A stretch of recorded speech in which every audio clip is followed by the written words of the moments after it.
Bismillahirrahmanirrahim. Assalamualaikum warahmatullahi wabarakatuh.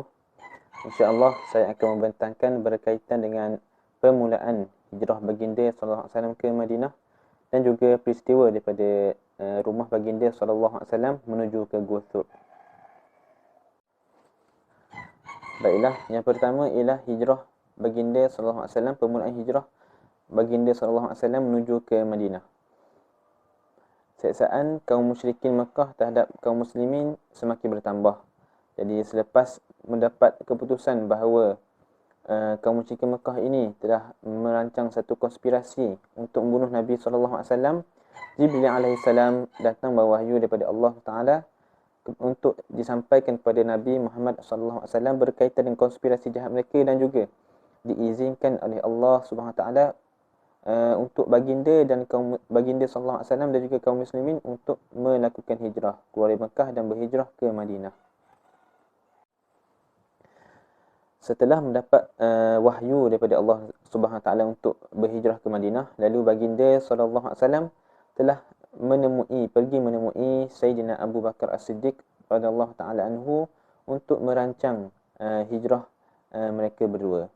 Lalu setelah selesai perancangan mereka untuk berhijrah ke Madinah, baginda sallallahu alaihi wasallam telah pulang ke rumahnya dan menunggu sehingga malam menjelang.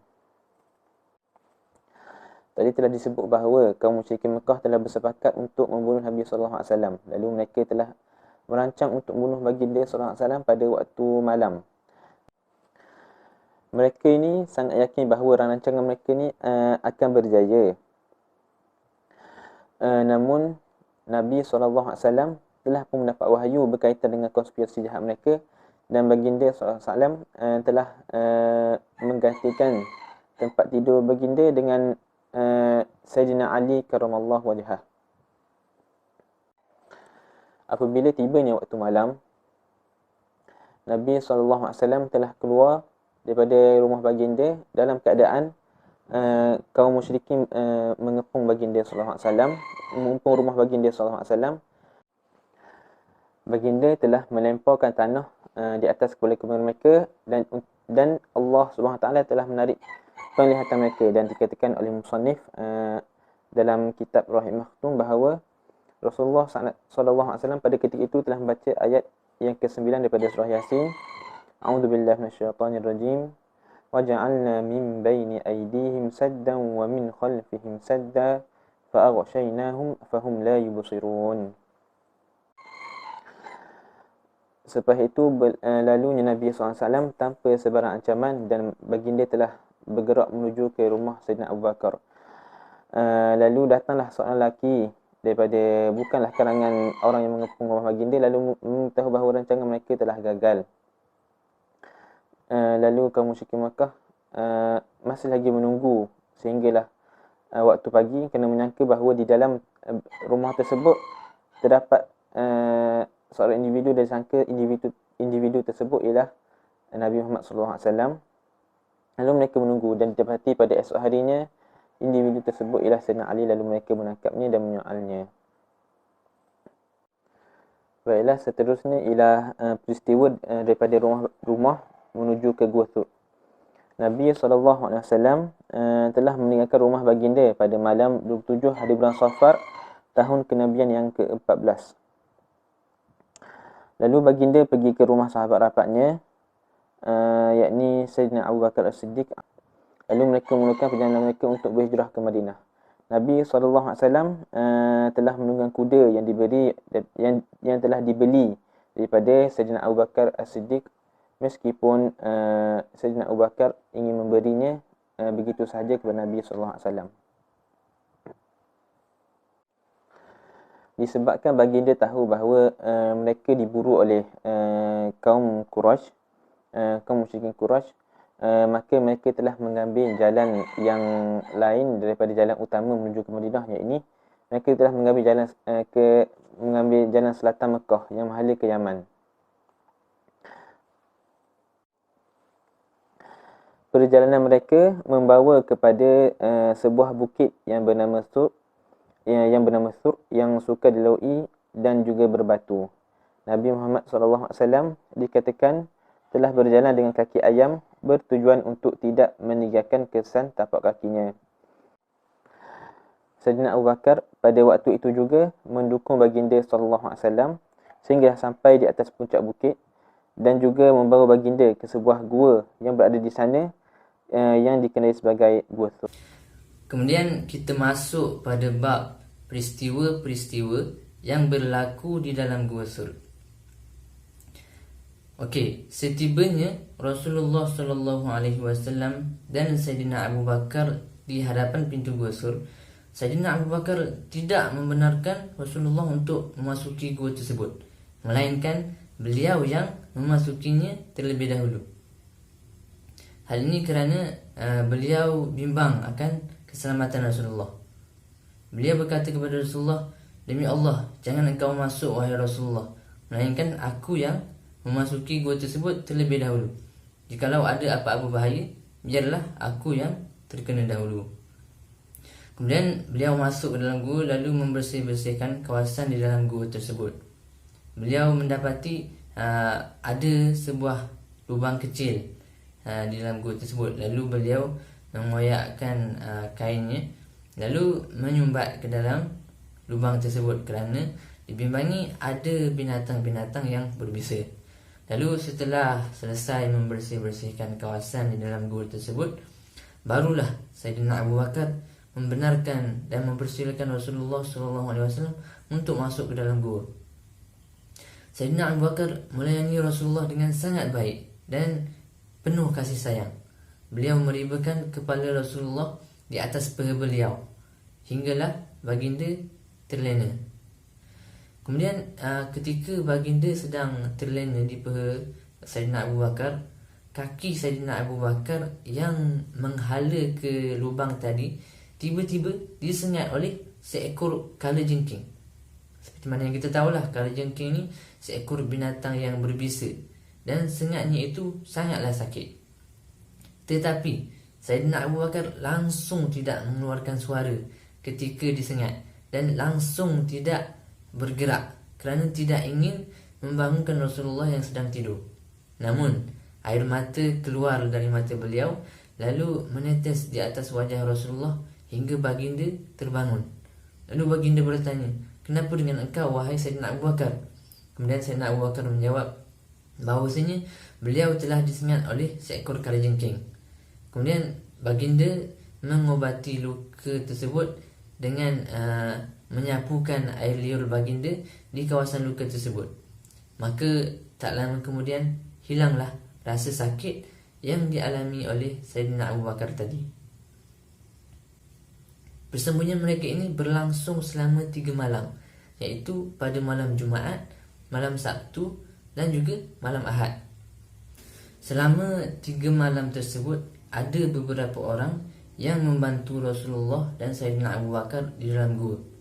Yang pertama adalah anak kepada Sayyidina Abu Bakar itu sendiri, iaitu Abdullah bin Abu Bakar. Beliau berperan sebagai seorang perisik, yang mana pada pagi hari beliau bersama dengan kaum Quraisy untuk mendapatkan maklumat ataupun mencuri maklumat. Lalu di malam harinya beliau kembali ke gua dan menyampaikan maklumat tersebut kepada Rasulullah dan Sayyidina Abu Bakar. Kemudian turut membantu mereka juga adalah Asma bin Abu Bakar, iaitu juga anak kepada Sayyidina Abu Bakar. Beliau berperan sebagai pembekal makanan kepada Rasulullah dan Sayyidina Abu Bakar. Beliau berulang-alik di malam hari dari rumah ke gua tersebut semata-mata untuk memberikan makanan kepada baginda dan bapanya Abu Bakar. Beliau mendapat gelaran Zat An-Nitaqain yang bermaksud mempunyai kepada 2 tali pinggang. Kerana sempat pada ketika itu beliau terlupa untuk membawa pengikat makanan. Lalu beliau mengoyakkan sebahagian daripada tali pinggangnya untuk dijadikan pengikat makanan sebagai ganti. Maka diberikan gelaran Zat An-Nitaqain tersebut. Dan kemudian turut membantu mereka juga Amir bin Fahirah. Amir bin Fahirah ini merupakan seorang pengembala kambing. Tugas beliau mengembala kambing dan membekalkan susu panas dan daging panggang kepada Rasulullah dan Sayyidina Abu Bakar. Beliau juga berperan untuk menghilangkan kesan-kesan tapak kaki yang dilalui oleh Abdullah dan Asma tadi dengan menghalau kambing-kambingnya. Keadaan kaum Quraisy sangatlah marah dan sangatlah tertekan kerana mereka gagal untuk menangkap Rasulullah SAW. Sehingga kan ada beberapa sahabat yang diseksa. Salah seorangnya adalah Sayyidina Ali. Sayyidina Ali dilenyek-lenyek dan dibawa ke hadapan Kaabah dan juga dikurung kerana semata-mata untuk mendapatkan maklumat di manakah dan ke manakah keberadaan Rasulullah SAW. Namun mereka gagal. Lalu mereka tidak berputus asa dan pergi ke rumah Sayyidina Abu Bakar. Lalu bertanya kepada Asma, anak Sayyidina Abu Bakar, "Manakah bapa engkau, wahai Asma?" Kemudian Asma berkata, "Demi Allah, aku tidak tahu di manakah keberadaan mereka." Dan dikatakan wajah Asma sempat ditampak oleh Abu Jahal hingga kan tercabut salah satu subangnya. Lalu mereka masih lagi gagal dan mereka semakin tertekan, semakin marah. Maka mereka kemudian membuat satu tawaran yang bernilai, satu tawaran yang besar kepada seluruh penduduk Mekah, iaitu bagi sesiapa yang dapat menangkap Rasulullah, sama ada dalam keadaan hidup ataupun mati, akan mendapat ganjaran tersebut. Ganjaran apa? Iaitu 100 ekor unta per seorang. Maka kemudian bertebaranlah seluruh tentera berkuda, seluruh tentera berjalan kaki, seluruh pemuda-pemuda yang gagah berani dari kalangan kaum Quraisy keluar untuk mencari dan menangkap Rasulullah. Namun semuanya gagal, melainkan ada satu sekelompok kaum Quraisy yang sempat tiba di hadapan Gua Sur. Setibanya mereka di sana, mereka tidak memasuki gua tersebut kerana mereka melihat tidak ada tanda-tanda pencerobohan, tak ada tanda orang yang masuk dalam gua. Jadi mereka mengira Rasulullah dan Sayyidina Abu Bakar tidak berada di dalam gua Sur tersebut. Padahal jarak mereka dengan Rasulullah dan Sayyidina Abu Bakar sangatlah dekat. Hingga kan Sayyidina Abu Bakar berkata kepada Rasulullah, "Wahai Rasulullah, hanya saja jikalau mereka melihat ke bawah, pasti mereka akan dapat melihat kita di sini daripada celah-celah batu yang kecil." Kemudian Rasulullah berkata, "Diam sahajalah, kita berdua dan Allah yang ketiga bersama kita." Dan dengan dalam lafaz yang lain, aku meyakini bahawasanya Allah bersama-sama kita. Lalu tak lama kemudian beredarlah kaum Quraisy tadi dari gua tersebut. Maka selamatlah Rasulullah dan Sayyidina Abu Bakar. Kemudian kita masuk pada bab perjalanan Rasulullah dan Sayyidina Abu Bakar menuju ke Madinah. Okey, setelah kemarahan kaum Quraisy semakin mereda dan pengawalan ketat dan juga sekatan jalan pun sudah semakin longgar, maka Rasulullah dan Sayyidina Abu Bakar pun merancang untuk memulakan perjalanan. Kemudian mereka telah mengupah Abdullah bin Uraiqat untuk menjadi penunjuk jalan. Abdullah bin Uraiqat ini adalah seorang kafir Quraisy, masih lagi menganut agama Quraisy. Namun Rasulullah sangat mempercayai beliau. Beliau adalah seorang yang sangat mahir dengan jalan-jalan di padang pasir. Maka pada hari Isnin bersamaan dengan 1 Rabiul Awal, mereka pun memulakan perjalanan mereka bersama dengan Abdullah bin Uraiqat dan juga Amir bin Fahirah. Mereka melalui jalan yang sepi dan tidak dilalui oleh orang lain. Sepanjang perjalanan, Sayyidina Abu Bakar sentiasa berada di paling belakang demi menjaga keselamatan Rasulullah SAW. Maka apabila ditanya siapakah yang berada di hadapan itu, kemudian Sayyidina Abu Bakar akan menjawab, itu adalah penunjuk jalan. Meskipun pada zahirnya orang akan memahami bahwasanya itu adalah penunjuk arah. Tetapi pada hakikatnya maksud Sayyidina Abu Bakar adalah Rasulullah merupakan penunjuk jalan ke arah kebenaran. Kemudian dalam perjalanan mereka diekori oleh seorang Suraqah bin Malik, iaitu orang yang ingin membunuh Rasulullah SAW.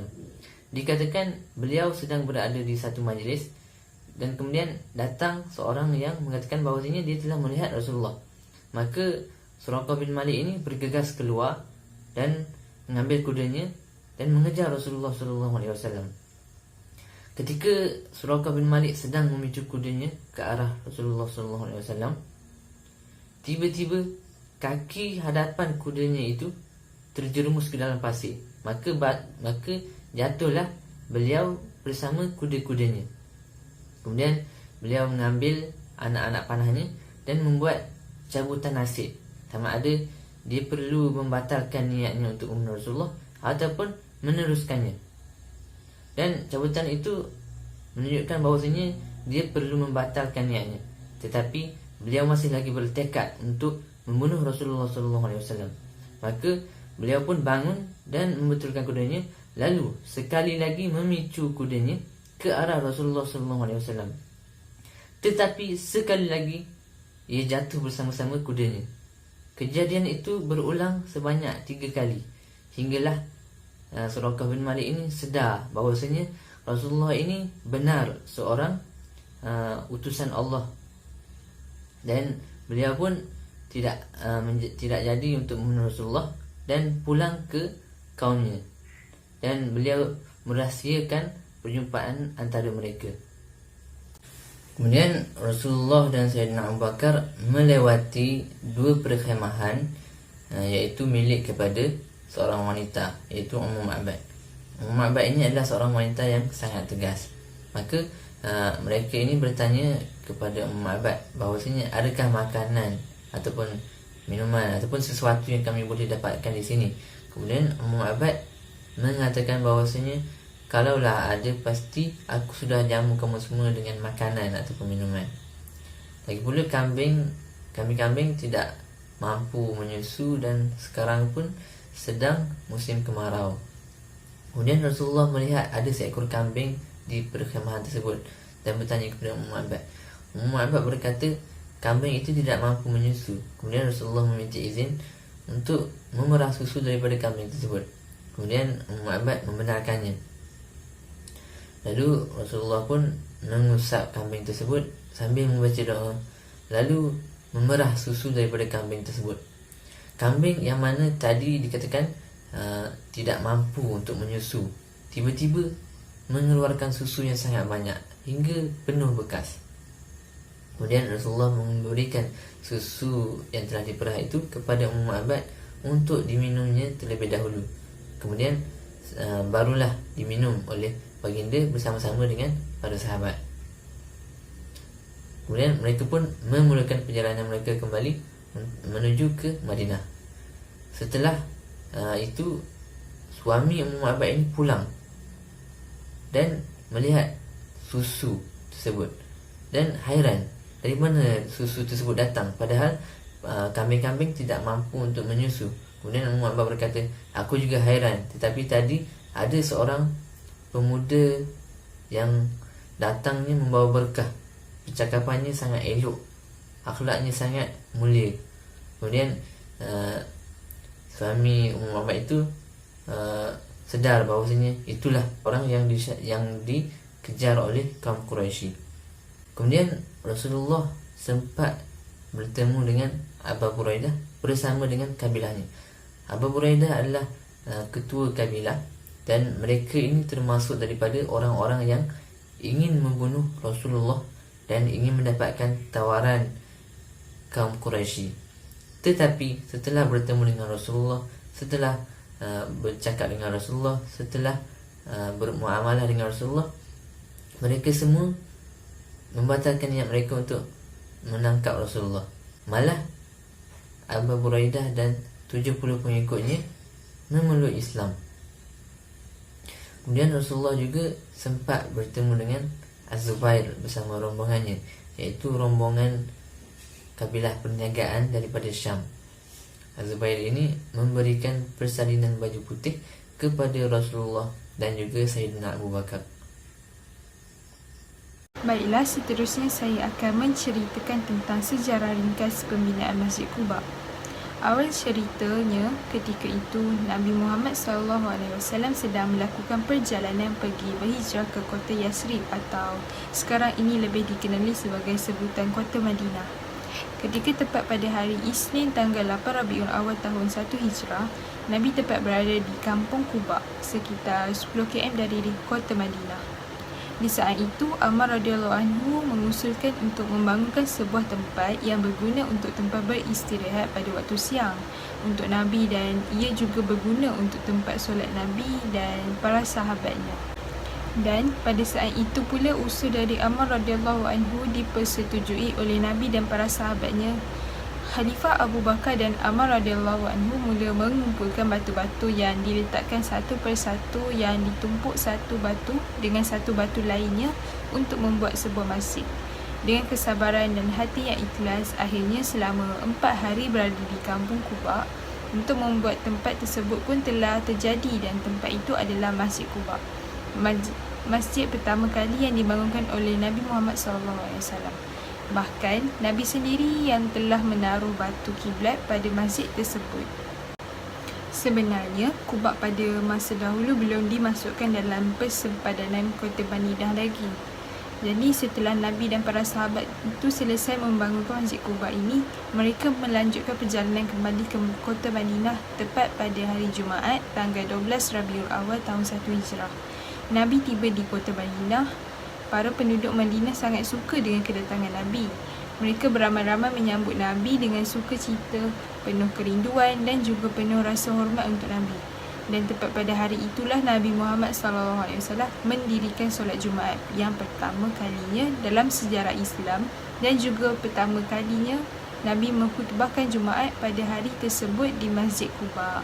Semenjak itulah kota Yasrib berubah menjadi Madinatul Nabi, iaitu bererti kota Nabi, atau lebih dikenali dengan kota Madinah.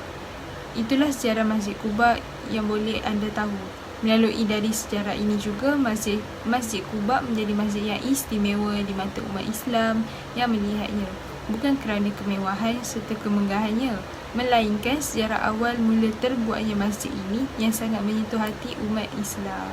Berikut adalah pengajaran-pengajaran yang boleh kita renungkan hasil daripada pembinaan masjid pertama, iaitu Masjid Quba. Yang pertama adalah keikhlasan membina masjid adalah rahsia kehebatan masjid yang pertama. Biarpun fizikal masjid Nabi pada zaman itu begitu ringkas, namun bangunan masjid yang amat sederhana itulah yang telah mengasuh manusia-manusia beriman teguh terhadap Allah SWT.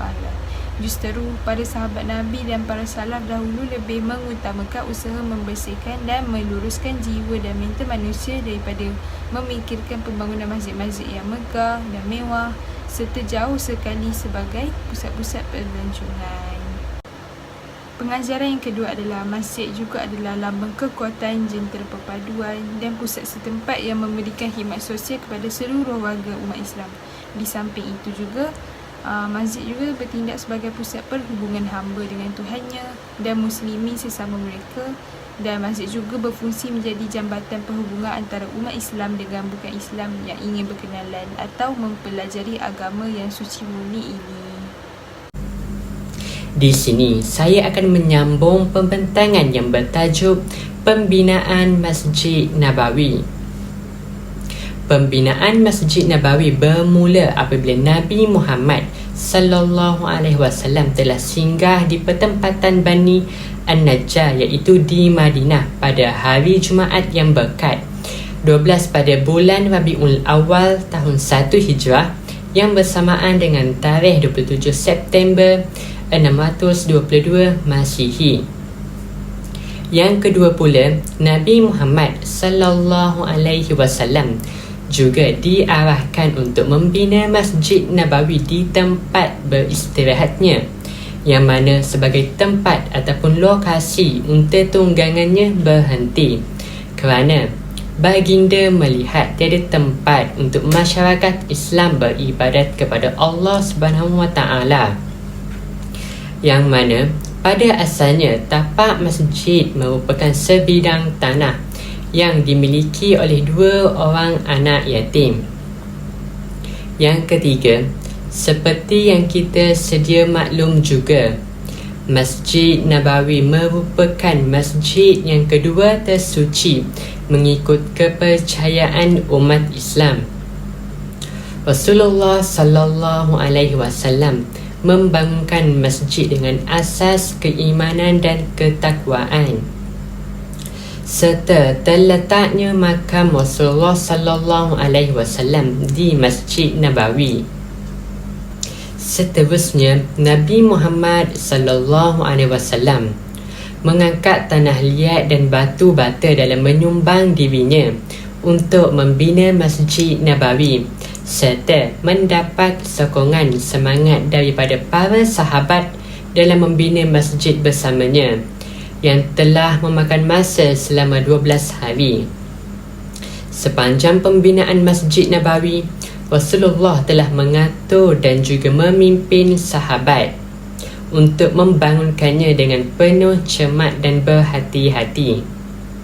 Baginda juga menempatkan para sahabat untuk bekerja mengikut kepakaran masing-masing. Yang kelima, baginda telah memerintahkan untuk dijadikan Masjid Nabawi, yang mana pada asalnya di tapak tersebut terdapat kubur kaum musyrikin, tinggalan rumah usang, pohon tamar dan juga pohon rokok. Dan Rasulullah sallallahu alaihi wasallam memerintah supaya menggali kubur kafir kaum musyrikin, bangunan yang usang untuk diroboh dan diratakan, serta pohon tamar dan pohon rokok ditebang dan ditetapkan ke arah kiblat, kerana kiblat pada masa tersebut adalah ke arah Baitul Maqdis. Yang keenam pula, dinding masjid diperbuat daripada tanah liat dan batu bata, manakala pelepah dan pohon pokok kurma dijadikan sebagai atap masjid. Panjang masjid yang berukuran adalah 100 hasta serta tingginya lebih kurang 3 hasta. Yang ketujuh pula, Nabi Muhammad sallallahu alaihi wasallam membina rumah yang berhampiran dengan Masjid Nabawi, iaitu rumah yang diperbuat daripada batu, tanah liat dan atap, daripada pelepah dan batang tamar, yang merupakan rumah isteri baginda. Selepas selesai pembinaan bilik, barulah baginda berpindah dari rumah Abu Ayyub. Masjid Nabawi ditubuhkan sebagai tempat solat 5 waktu, pusat perhimpunan bagi orang Islam dalam mempelajari ajaran Islam yang sebenar. Malahan, masjid juga dijadikan sebagai tempat dalam menguruskan semua isu, tempat parlimen bagi melakukan rundingan dan pelaksanaan sesuatu keputusan. Masjid dijadikan sebagai tempat yang didiami oleh kebanyakan orang muhajirin, kerana kebanyakan orang muhajirin terdiri daripada orang yang miskin dalam melarikan diri dari kota Mekah disebabkan tidak mempunyai harta, rumah dan juga anak. Dengan kata lain, Masjid Nabawi juga dijadikan sebagai tempat berkumpul sebelum pergi ke medan perang. Dan akhir sekali, azan berkumandang dengan jelas setiap kali masuk waktu solat yang berhampiran dengan Masjid Nabawi. Sebelum saya bercerita lebih lanjut mengenai persaudaraan Aus dan Khazraj ini, saya akan menceritakan terlebih dahulu mengenai asal-usul suku ini. Aus dan Khazraj ialah 2 suku Arab yang terkemuka di Yaman. Mereka ialah 2 orang putera Harisah bin Sa'labah bin Amr bin Amir. Garis keturunan mereka sampai ke suku Bani Quda'ah melalui ibu mereka yang bernama Qaylah bin Kahil. Oleh itu, mereka juga menyebut diri mereka sebagai Bani Qaylah. Suku Aus dan Khazraj mempunyai hubungan yang erat dengan kaum Azdi di Yaman. Mereka meninggalkan tanah kelahirannya kerana banjir yang merosakkan empangan Ma'rab. Kemungkinan besar hijrahnya suku Azdi termasuk suku Aus dan Khazraj lebih cepat.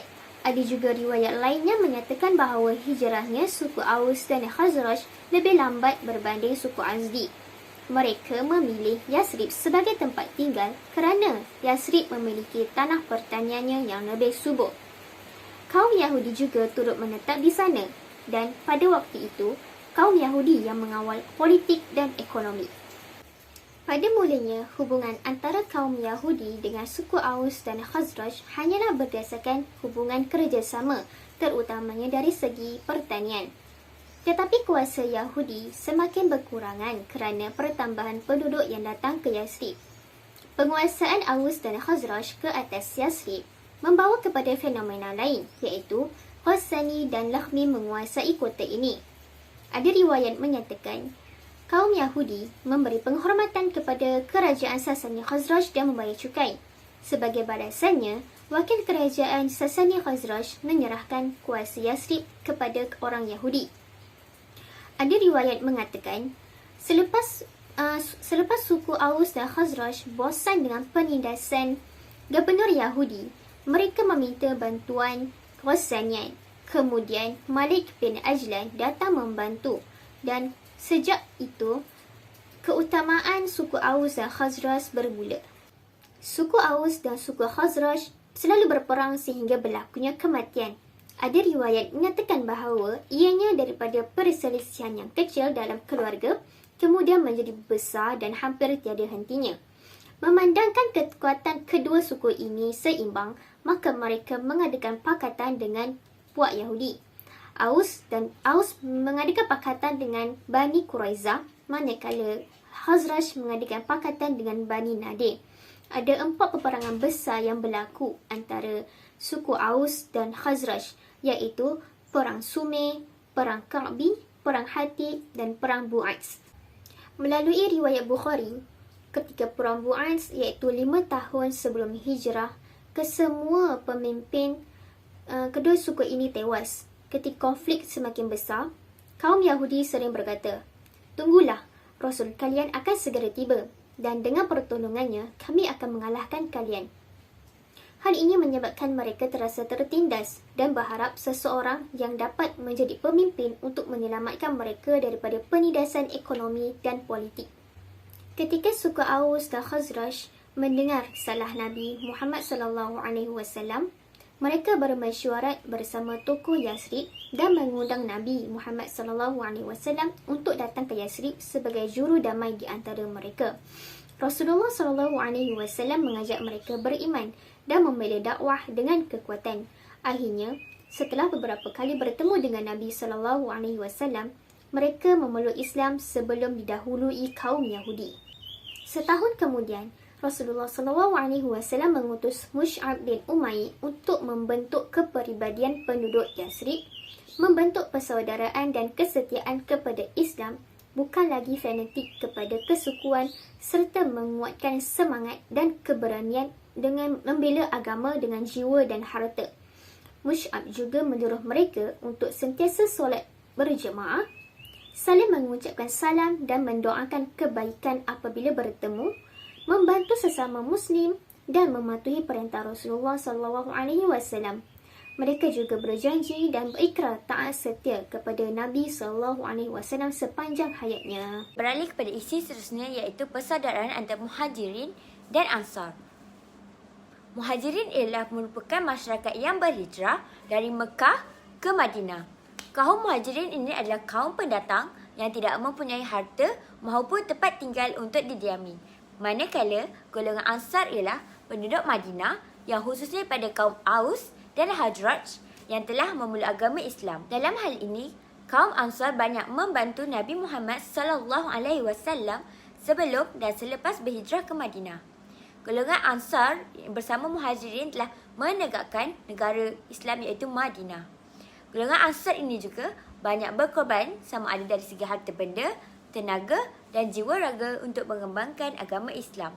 Nabi Muhammad SAW mempersaudarakan golongan Muhajirin dengan golongan Ansar yang terdiri daripada sepupu baginda iaitu Ja'far bin Abi Talib, Abu Bakar As-Siddiq serta Muaz bin Jabal. Tidak asing lagi dan sudah menjadi pengetahuan umum bagi semua orang bahawa pembinaan Masjid Quba adalah satu peristiwa yang dapat mempersaudarakan kelompok Muhajirin dan Ansar. Nabi Muhammad SAW juga telah mewujudkan Piagam Madinah yang dikubal pada 622 Masihi untuk menjamin keamanan, kestabilan masyarakat serta mewujudkan hubungan persaudaraan antara pelbagai kaum di Madinah. Sudah pasti, kita mesti ingin mengetahui apa yang terkandung di dalam piagam tersebut. Di dalam piagam itu terkandung beberapa prinsip am seperti kesatuan umat Islam tanpa sebaran diskriminasi antara mereka. Selain itu, umat Islam perlu saling bantu-membantu kecuali dalam kezaliman, dosa maupun permusuhan. Malahan, penubuhan sesuatu kaum itu di atas satu sistem yang terbaik dan teguh. Prinsip-prinsip yang terdapat di dalam Piagam Madinah ini dipelihara dengan dua kekuatan iaitu kekuatan maknawi dan kekuatan madiyah. Di mana kekuatan maknawi ialah keimanan rakyat kepada Allah yang merasakan muraqabahnya terhadap mereka dan penjagaannya kepada sesiapa yang berbuat baik. Manakala madiyah pula keimanan negara yang diwakili oleh Nabi Muhammad SAW. Persaudaraan Muhajirin dan Ansar ini adalah satu perpaduan yang berasaskan matlamat yang jelas untuk mencari keredaan Allah di dunia maupun di akhirat. Penyatuan hati di antara Ansar dan Muhajirin dapat meringankan beban ekonomi dan sosial supaya mereka bersama-sama dengan seruan Nabi SAW. Akhir sekali kita pergi kepada pengajaran yang dapat diperolehi daripada persaudaraan Muhajirin dan Ansar. Yang pertama, mukmin yang yakin dengan kekuatannya, dia tidak menyembunyikan tindakannya. Malahan, ia akan menyatakannya secara lantang seperti yang dilakukan oleh Saidina Umar. Di mana kerana sifat ketegasannya membuatkan musuh takut dan gerun terhadap dirinya. Yang kedua, ialah pengorbanan yang perlu dilakukan dalam mencapai matlamat dalam kehidupan.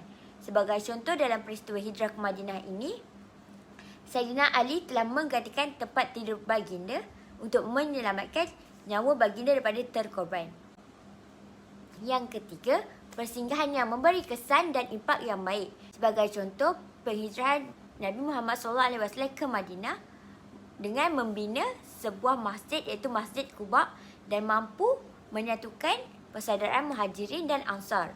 Dan yang terakhir ialah dasar keadilan sosial adalah asas tertegaknya negara Islam seperti contoh berlakunya piagam bertulis yang dimeterai oleh Rasulullah SAW. Sekian, terima kasih.